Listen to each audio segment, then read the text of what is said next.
I'm your host with the most, Looking 23. You're joining me for Royal Heir Book 2, Chapter 14, Battle Lines. The night of Amanda's Red Apple Gala. Bradshaw and Isabella have just revealed that the cruiser is docked in your harbor with an elaborate fireworks display. Keep your voice low as you confront them. What the hell is this? Why, it's a gift, of course. A gift, I assume you mean a threat. I hope you kept the receipt. Call it a reminder of who really has the upper hand in this alliance, and what's at stake if things go badly. Fireworks today could just as easily go something else tomorrow.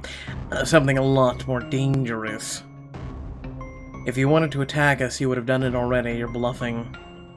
No, we're out of patience. Playing nice clearly didn't work with you, so our terms have changed. You'll announce a date for the official betrothal between our heirs tonight, or face the consequences. You really willing to go to war over this? Of course, the real question is, are you?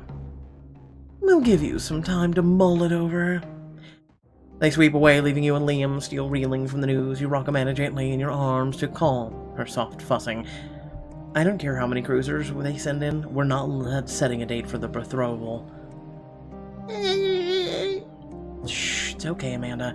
Those big meanies are gone. We need to show that Cordonia can stand up to any threat if we have to. So, are we really going to war? No, it's simple. You have someone slip out, strap a bunch of C4 explosives to the sides of their hull of the cruiser, and then you threaten to blow it the sky high. It's not really hard. It sinks. Just like anything else, it's a tin can. We'll do everything we can to avoid it, but if they force our hand, we won't back down. I don't want to see Cordonians put in danger. Hopefully it won't come to that. We still have the lead from Rena. We just need to buy time to follow it. If we can just figure out what they're hiding, it may give us the leverage to stop them once and for all. How do we buy ourselves time? We need to make them reconsider if they're really going to war with Cordonia. We may not have the military, but we have allies. Other countries would back us against the bullies like them. We have built a lot of goodwill internationally. It's one of our strongest strengths, as long as we can figure out how to use it to our advantage. We've worked so hard to build relationships with Cordonian and foreign allies. We can lean on them. If Bradshaw and Isabella see how close we are with our allies, maybe they'll see that messing with us is biting off more than they can chew. Right, so we have to show them that when they mess with us, they weren't messing with just us. We can take advantage of the festivities to show off the Cordonian loyalty, under the guise of celebrating Amanda. Right, show much the people love their princess, so much so they'd go to war for her. The next Red Apple Gala tradition will make for a good start. If we can, it will take the place in the Royal Orchard.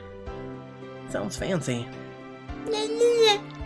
We should head out there now to prepare.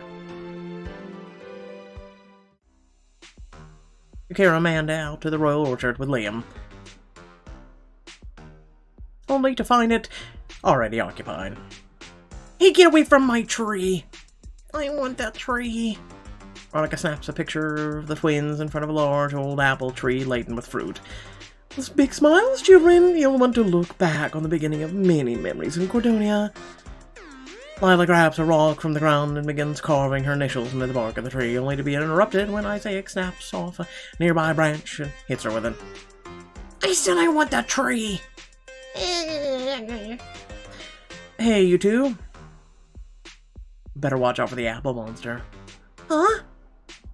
Didn't anyone warn you? The orchard is guarded by the apple monster. He hides, waiting for children to walk by, so he can gobble them up. I'm not afraid of a monster! You should be. You hurt the bark and your brother snapped a branch. The apple monster will want his revenge. You're making that up, right? You take a small step and pressing down on a laden branch until it snaps. What was that? He's coming. Run! Ah! His wind screams make Veronica glance up from her phone just as they bulge for the palace. She runs after them, leaving you and Liam and with Amanda. That's right, Amanda. First, we kick those brats out of the orchard, and next, we kick their parents out of our country. I can't say their disrespect surprises me, but it still makes me angry. I take it this place is about more than just apples. Oh, it's a very important place to both Cordonia and to me personally. It's an official rite of passage for heirs and rulers to plant their own tree here, as I did when I was crowned. Which one is yours? I'd be happy to show you, and, well, I was hoping you and I could help Amanda plant one of our own.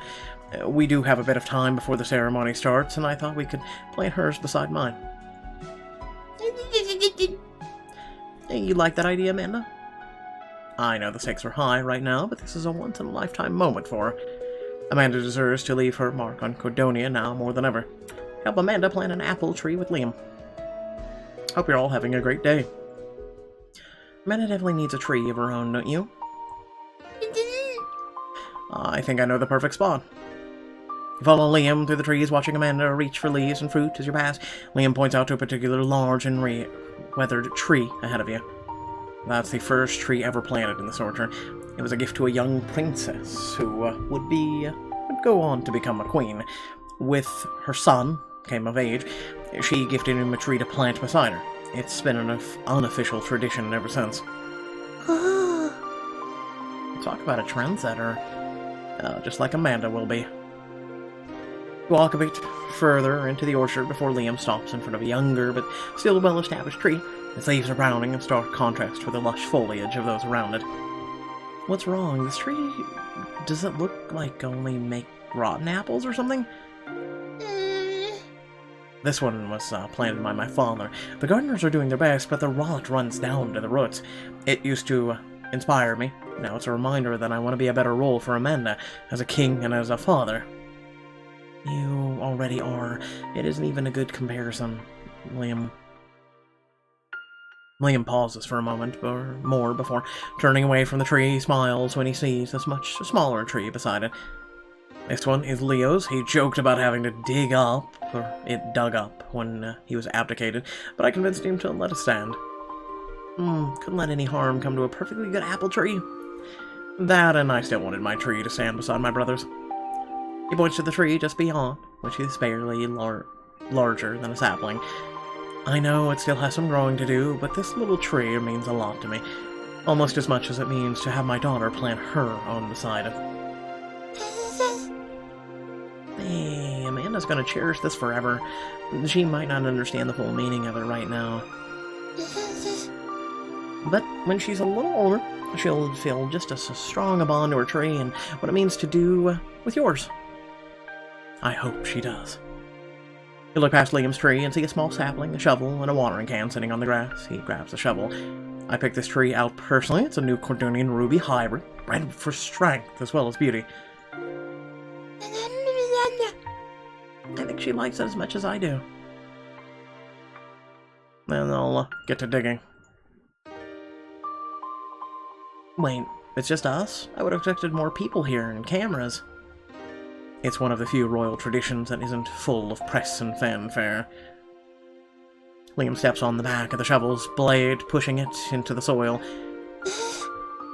As exciting as the big events can be, there's something special about keeping the tree planting private. You're literally changing the landscape of Cordonia, if only in a small way. It's something that only those who have planted trees before can understand. So basically what I said in my Q&A stream, where people should stop taking so many selfies and cherish moments with those around them, or they're just themselves. Interesting. That sounds like the perspective of a very thoughtful king. After a few more minutes of digging, Liam sets the shovel aside and grabs the sapling by its narrow trunk. It's time for Amanda to do the honors, with a bit of help, of course. Step forward, wrapping one of Amanda's tiny hands around a branch and covering it with yours. Place it in the ground. Together, the three of you lower the tree into the hole. Alright, Amanda, now we have to cover the roots. You kneel beside the mound of dirt and help Amanda push it back, bearing the roots. She giggles, kicking her legs excitedly. Now, the first thing Amanda does to care for the tree is symbolic of what she'll be like as a ruler. She'll need your help to water it, press the dirt down around its roots, or prune it. Do I get a hint? There are no wrong answers, I promise. Water the roots. You help grip Amanda's hand around the handle of the water can and pour a steady shower of water over the soil. Excellent choice. Watering the tree means Amanda will nourish her country, making it grow stronger. If you're saying she's going to make an amazing queen, I already knew that. She takes after her mother in that way. You stand back to admire the small tree, Amanda wriggling happily in your arms. Ancient Cordonian wisdom aside, what kind of ruler do you hope our daughter will be? I want her to be wise and compassionate. I want her to make decisions carefully, listening to her advisors, including the people of Cordonia. No king or queen can know everything. You have to surround yourself with trustworthy people like the Royal Council. It's really amazing to see you guiding Amanda through these early steps as heir. She's unbelievably lucky to have you as a dad and a role model. It's my privilege, really. I can't wait to watch Amanda grow up and be big and strong like her tree. We'll have to bring her out here every year and see how much more they've both grown. I like that idea. We could make it a new tradition. Aha, I've finally come up with a brand new apple-themed tradition! It's the final stamp of your true Cordonian punch card. You're interrupted by the sound of voices from the far side of the orchard. Sounds like the cord is starting to filter out for the ceremony. You helped Amanda plant an apple tree with Liam. Then we'd better get ready to greet them. Amanda. Moments later, you see Maxwell at the front of the throng of guests and members of the press who gather around you and your family. Everyone's ready to shower our favorite princess with praise and admiration. I like the sound of the ceremony. It's also a chance to show Bradshaw and Isabella that they're not just messing with our family. We have to make sure they see how much the great houses support Amanda. Like they care. They think a military might. Come on, stop thinking so short-sighted. You're dealing with like the orangutan and the White House. We'll show them what Cordonian unity looks like. You share a determined look with Liam before he turns to the crowd. They fall silent to hear his address. Thank you all for joining us in the symbolic place to pledge our houses and Princess Amanda. The ruler gives so much for her people. This gesture shows what the people of Cordonia will give back to their future queen. The audience cheers for Amanda, who waves at the applause. You see Bradshaw and Isabella clapping politely. Yay, Amanda! Isn't this charming? Can I get a smile for the camera princess? I think I can get a cover shot. Oh, she's too precious for this world. Before you each make your pledge, Queen Riley will ask of you to speak on the meaning of loyalty. Who should speak about loyalty? Oh, sweet mother of... Hey, it's Olivia! I can think of no one who knows more about loyalty than Olivia Navrakis. Loyalty is about willing to fight and die for your allies, and being willing to kill for them. House Navrakis has made the mistake of betraying the crown before. We won't ever make that mistake again. Thank you so much for your kind words. Now, representatives of the great houses, please water Princess Amanda's apple tree and pledge your loyalty to your future queen. One by one, Madeline, Kiara, Landon, Olivia, and Bartholomew sprinkle water over the sapling roots, then kneel at its base, hands over their hearts. With all your support, I hate to think what would happen to anyone who tried to cross her. You level a pointed glare at Bradshaw and Isabella, who glower back at you. Yes. Now, there will be drinks and dancing back to in the ballroom for everyone to enjoy.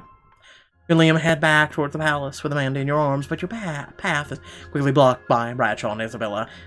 It was quite the little show to solidarity, wasn't it? We just wanted you to see how big the hornet's nest is before you kick it. I suppose Cordonia isn't quite as weak as we thought, but it isn't enough to save you if we decide to take the gloves off. If push comes to shove, all the forces in Cordonia can't tip the balance in your favor. Come find us when you're ready to make the announcement. We won't be. They turn and head back into the palace. You and Liam hesitate for a moment and then follow. So you notice their frame of mind? All the forces in Cordonia. We had this discussion just a minute ago. All the forces that we've allied with outside of Cordonia, too, would be there. Once you're back inside, you turn to Liam, still seething. I'm about to take a page out of Olivia's most violent book. Those two take awful to a whole new level. Which means they're getting scared. We've made them feel threatened by the loyalty of Cordonian court. But not threatened enough to back down. Then, why don't we show them that we have support from outside Cordonian borders, too? You look over at Bradshaw and Isabella and see a group of foreign nobles swell within earshot. Right, they need a reminder of how exactly how popular our girl is. You're literally using your little girl as a bargaining chip, though. I'm just saying, like, you don't really have to do it to a small child. You could do it just as your foreign affairs, but okay, moving on. You carry over Amanda to the group, Liam on your heels. Isn't the little lady of the hour? How are we, Princess Amanda? Princess Margaret leans over and cups Amanda's cheeks in her hand. Smiling warmly, Amanda smiles. That's Amanda for drinking in all the attention. I can't believe she's 3 months already. Time really does fly. King Eric waggles a finger at Amanda. She grabs it. She really has a strong grip. I think you may have a little warrior on your hands. That's how we're raising her. A ruler has to be ready for wolves at their door.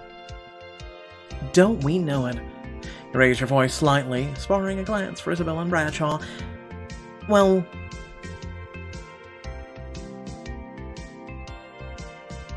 I'm glad she'll have you all looking out for her. Of course, we adore Princess Amanda. It's pretty hard not to. Well, she'll be able to count on me for guidance and protection as she comes into her own as heir. You're not just saying that. I swear it. They don't call me King Eric the Magnanimous for nothing. I would die before I let anything bad happen to Princess Amanda. It means so much to have our neighbors' support. Yeah, out of the corner of your eye, you see Isabella scowl and whisper something to Bradshaw's ear. Yes, eat it. If you'll excuse us, Amanda has to keep making the rounds. Across the ballroom, you spot Bertrand and Savannah together. Party balances on Bertrand's hips. Bertrand is laughing. Enjoying a ball without agonizing over the salad forks. We barely recognize you. I feel like a new man. Bertrand? I want to go with either one, but it looks like Bartholomew's help has done you a world of good.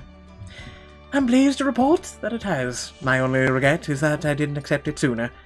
Barty and I are lovingly all the extra quality time we get with the arm man, won't we? Agreed, Amanda. I like the side of Bertrand too. I can't wait to see these two grow up together. Just as long as they don't grow up too fast. 3 months already passed in a whirlwind. Just one more reason not to miss a moment of it. Amanda begins softly fussing in your arms, tugging on your fabric at your waist. Oh, you okay, baby girl? Does someone need a diaper change? I'll take care of it. Are you sure? It is my turn. Of course, you stay here and enjoy the party. You know, the whole dawning parent thing is oddly hot. I'll have to think of some way to thank you later. You shoot Liam a coy smile and he raises an eyebrow. I look forward to seeing what you come up with. Liam takes Amanda and off the two of them go to the nursery. We glance around the ballroom and see Anna DeLuca at a nearby table. I can think of one way to show Liam my appreciation.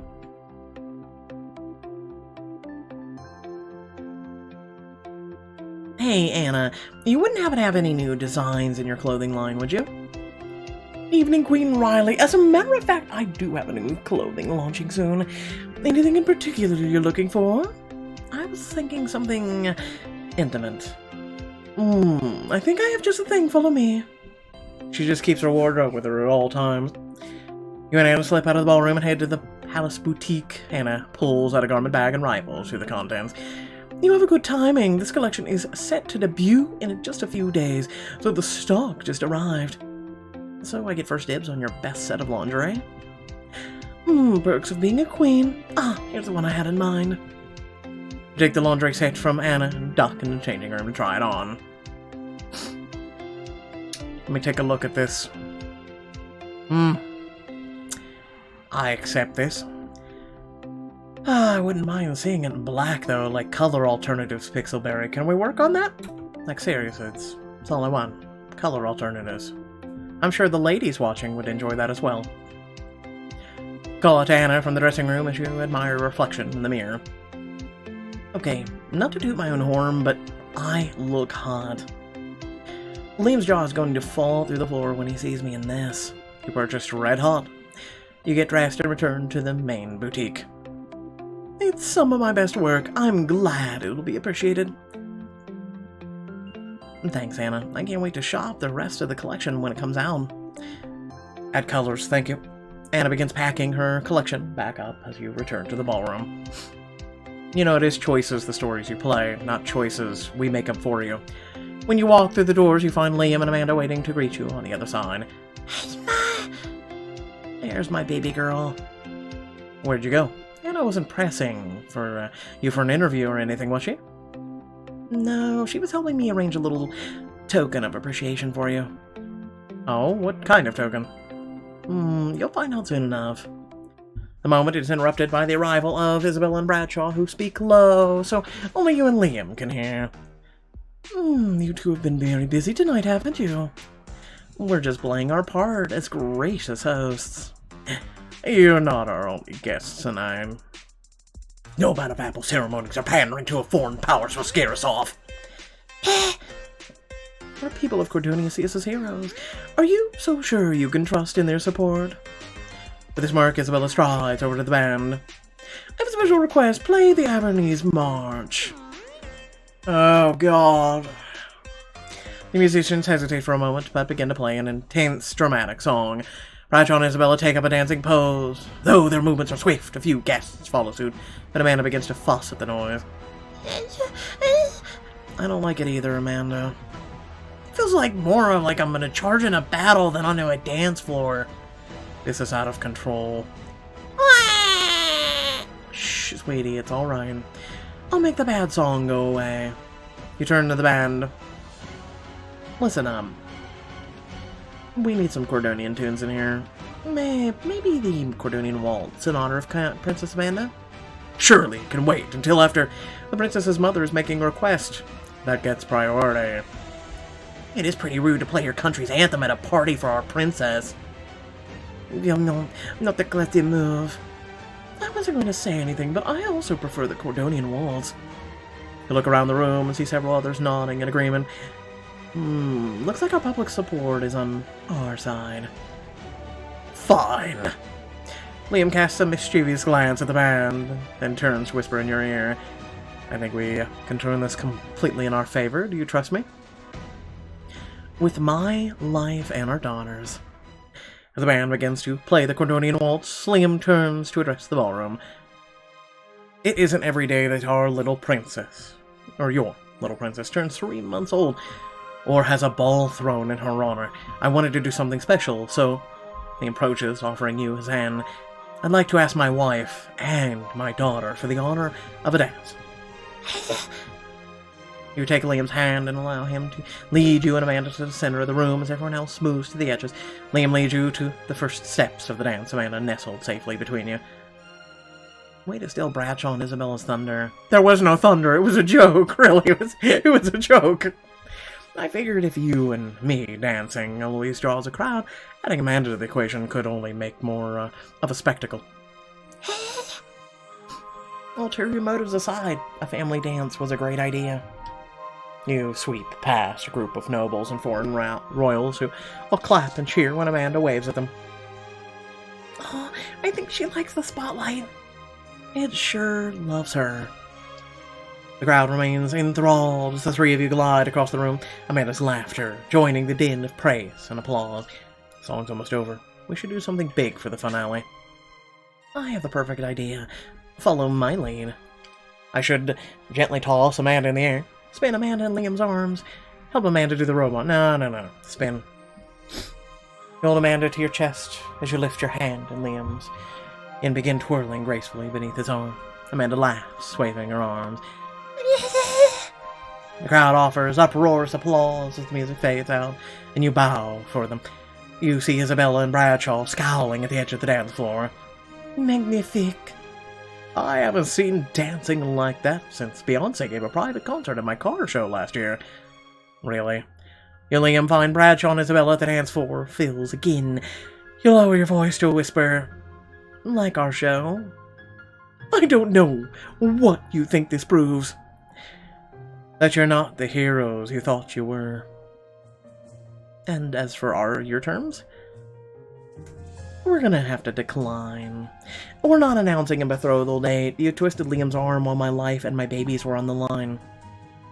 That's a bit If you have a problem with our answer, you have Cordonian and all of our allies to answer to. We hope you do the smart thing, and back down before this gets any uglier. It's way past time. We renegotiated the terms of this alliance. Have it your way. If you won't cooperate, there's nothing else to say. Bradshaw and Isabella storm off as the band takes up a new song. The nobles around you begin pairing off. Savannah, may I have this dance? I thought you'd never ask. You even see the royals from other countries joining in. Care to take a spin with me? What the hell, why not? Maxwell approaches you, and Liam wearing a knowing smile. Can I take a hand off your hands for a bit? You two deserve a victory lap on the dance floor. That would be great. Squeeze Amanda's hand before passing her over to Maxwell. Liam pulls you into his arms, and you begin gliding a grin across the ballroom floor together. You were amazing. I'd never seen Bradshaw and Isabella lose it like that. It felt good to really stand up to them and prove that we don't stand alone. We called their bluff, and Amanda is going to be free to choose her own path. Which means you and I might actually have a moment to just relax and enjoy our baby girl's party. Believe me, I am here in your arms. I've been wishing for a moment alone with you all night. In fact, I could go for even more alone. Like sneak away from the party alone? The palace roof would be a beautiful this time of night, not to mention unoccupied. Besides, there's a little secret I'd like to show you. This is your chance for a private rendezvous with Liam, and to unlock a private getaway for the future. Sneak away from the Red Apple Gala with Liam. Which, by the way, if you're all enjoying this, please remember to like, share, and subscribe. It sounds like the perfect way to celebrate our little victory. You and Liam dance your way across the ballroom and slip out through the side door. You follow him up several flights of stairs to a rooftop overlooking the Cordonian capital. It's a beautiful night. Even that cruiser in the harbor can't ruin this view. Especially after everything we have accomplished tonight. Liam pulls you close, wrapping his arms around you. This wasn't what I expected for our Amanda's Red Apple Gala. There's usually fewer threats of war, from the way I understand it. I wouldn't be surprised if they were usual. Like, considering what we've learned about your father's time. Liam smiles ruefully. You're right. The more we learn, the more I realize how fraught our kingdom's history is. But at least we have a chance to give our daughter a better future. Yes, and one where she's surrounded by friends and allies who lift her up, instead of enemies who are obsessed with bethrowing a 3-month-old to one of their toddlers. Agreed. At least for tonight, we've shown them that we have friends who are willing to stand by our family. Yeah, we really proved Cordonian can hold her own. I'm used to being underestimated, but it's time that the people see how strong we really are. We won't be a doormat for Isabella and Bradshaw's ambitions. We showed them that tonight. And it's true. I know I usually go for diplomacy and caution, but there is nothing I wouldn't do to give our daughter the future she deserves. Even if that victory comes at a cost. See? That determination right there. That's one of the reasons I fell in love with you. One of several, I hope.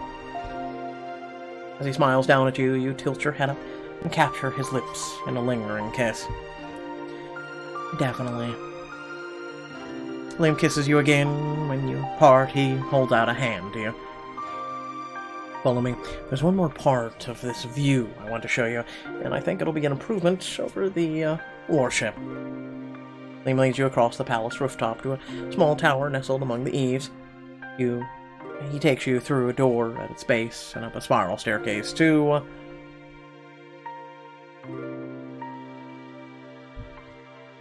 Liam, it's beautiful. How do you still find parts of our palace to surprise me with? I'd never deny you a comprehensive tour, but let's just say I've kept some spots on reserve for special occasions. Like getting away from unwanted guests. Or when my wife needs a refreshing place to relax on an important night. He gently slips an arm around your waist, a smile inviting. It does feel like we're miles away from the party. No worries, no ships, sadly no Amanda. But having my husband alone does have some advantages. Such as? Such as... you kissing me without any interruptions. Sometimes I wonder if you can read my mind. His hand slides up from your waist and tangling in your hair as he leans down to kiss you. You sigh happily as the kiss deepens, his lips slightly parting yours. He trails more kisses down your neck, brushing featherlight against your collarbone. Liam... Yes? Don't stop yet. He kisses you with utter abandon, sending a shiver of pleasure down your spine. In between kisses, the two of you stumble eagerly across the room. Liam sits on one of the cushioned benches and pulls you into his lap for a long, heated kiss that leaves your heart pounding. Oh. You have a moment to catch your breath as he gazes into your eyes, the invitation clear. I love you, Riley. I love you too, Liam. And... I need you. Then I'm all yours, Riley. Always. His hands immediately reach for the fastenings of your clothing, tugging zippers, clasps aside as he presses a kiss to each inch of bare skin. I like it when you're impatient. Can you blame me? You slide off his lap to help him toss the last of your clothes to the floor. Riley. Liam's eyes go wide as he catches his first glimpse of their red satin lingerie underneath. What do you think? I think you'd be beautiful in anything or nothing but this. This is enough to drive a man wild, Colonel Riley. Then let him. He quickly unfastens the bra, slips the last of your clothing off with ease. Your turn. You push him back against the window, earning an eager grin from Liam as he begins to unfasten his vest while you tug at the belt of his pants. With the last of his clothing scattered to the floor, Liam lowers you onto the nearest bench, pillows scattered in his haste, his body strong and comforting as it presses against yours. He begins to kiss down the curve of your chest, teasing and nipping at each sensitive spot that he finds, until he pauses and looks up with a questioning in his eyes. I want your mouth. He replies in a low, husky whisper, as you wish. Words are enough to make you shiver. But then he slides down the bench, kissing down his stomach, until his lips reach the curve of your hips. Kissing down his stomach. Okay. He presses a lingering kiss to your inner thigh and then shifts higher, sending a sudden jolt of pleasure through you. Oh. Hearing you moan, his lips move more ardently against you. Each caress of his tongue stoking a new wave of pleasure, but not quite as much as you need. Liam, He props himself up over you, his gaze full of desire. Say it, Riley. Tell me exactly what you need. I need you to take me right here. He leans forward to press a kiss to the curve of your neck, just as he lowers his hips against you in a slow, luxurious stroke. Oh... Clutch at his back, feeling the muscles work as he rocks against you again, your back sliding against the satin cushions. Each movement sends pleasure spiraling through you, and when you clutch him harder, Liam groans in ecstasy. Wrap your legs around his waist, pulling him ever closer as he begins to find rhythm you need. A sudden shift of his hips heightens every sensation of your body, moving as in one, the pleasure of each movement building until it's almost more than you can bear. Oh, Riley. Until finally, you both cry out at once, heat flooding through you in ecstasy.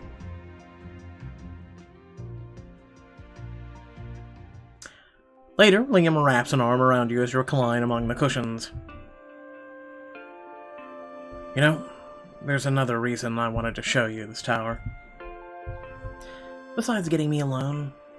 Besides that, some of the palace staff only recently unearthed the key, so when they showed me this palace, I decided to look into the tower's history. It was built by a Cordonian queen during one of the most troubled times in her realm.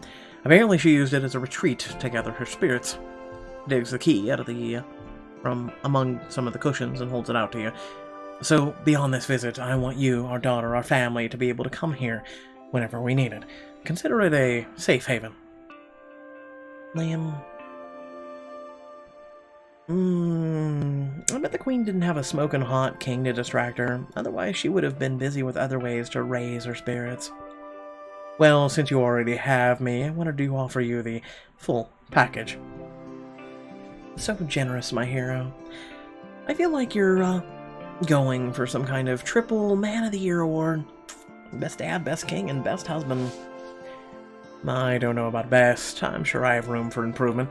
But as long as you're feeling better, I'll consider this visit a success.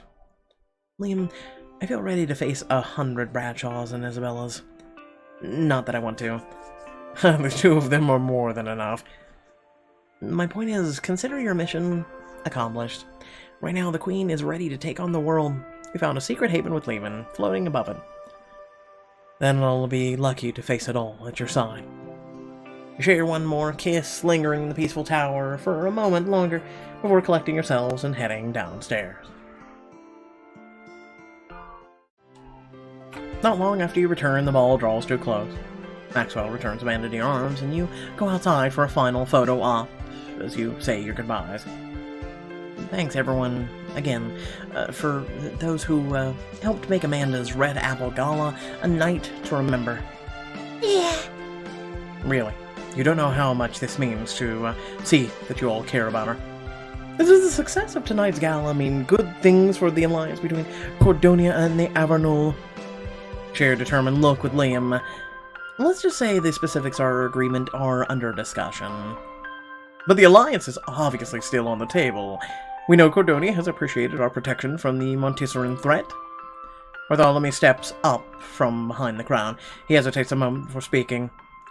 Well, then I'll ask the question that's really on everyone's mind. What's next for Crown Princess Amanda? Is the betrothal moving forward? You hesitate for a moment, but Liam takes your hand and gives it a reassuring squeeze. Amanda's future is in her own hands. We won't. You can look to the nearest member of your honor guard for your answer. What? A murmur passes through the crowd as some honor guard pass out elaborate envelopes to all the gathered guests. You grab one and tear it open. Invitation.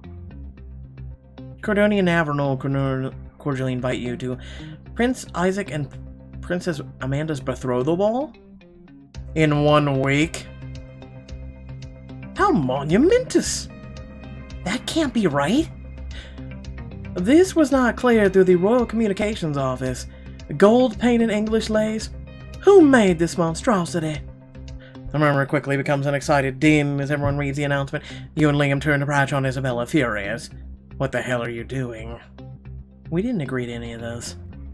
We gave you a chance to make the announcement on your terms. You refused and forced our hand. We're returning to Avernul tomorrow to celebrate our annual Fleet Week, but we'll be back in time for the ball. The choice is yours. Make the betrothal official at the ball, or we'll declare open war on Cordonia. Oh no, who saw this one coming?